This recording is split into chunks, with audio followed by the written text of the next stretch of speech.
ராமதாஸ் தலைமையில் இன்று நடத்தப்பட்ட கூட்டம் பாமக பொதுக்குழு அல்ல என அன்புமணி தரப்பு பாமக செய்தி தொடர்பாளர் பாலு அறிவித்துள்ளார்.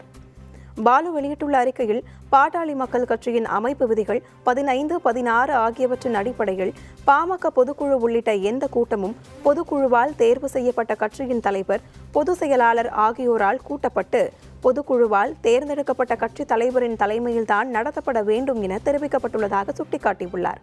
அதன்படி பாட்டாளி மக்கள் கட்சியின் பொதுக்குழு கூட்டம் கடந்த ஆகஸ்ட் 9ஆம் நாள் மாமல்லபுரத்தில் பொதுக்குழுவால் தேர்ந்தெடுக்கப்பட்ட கட்சியின் தலைவர் மருத்துவர் அன்புமணி தலைமையில் முறைப்படி நடைபெற்றதாக தெரிவிக்கப்பட்டுள்ளது.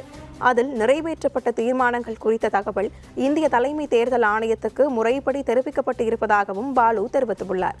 இந்த நிலையில் புதுச்சேரி பட்டானூரில் இன்று நடத்தப்பட்ட கூட்டம் பாட்டாளி மக்கள் கட்சியின் பொதுக்குழு கூட்டம் அல்ல எனவும், அதில் எடுக்கப்பட்ட முடிவுகள் பாட்டாளி மக்கள் கட்சியை எந்த வகையிலும் கட்டுப்படுத்தாது என்பதை பாமக தலைமை சார்பில் அனைவருக்கும் தெரிவித்துக் கொள்வதாகவும் பாலு குறிப்பிட்டுள்ளார்.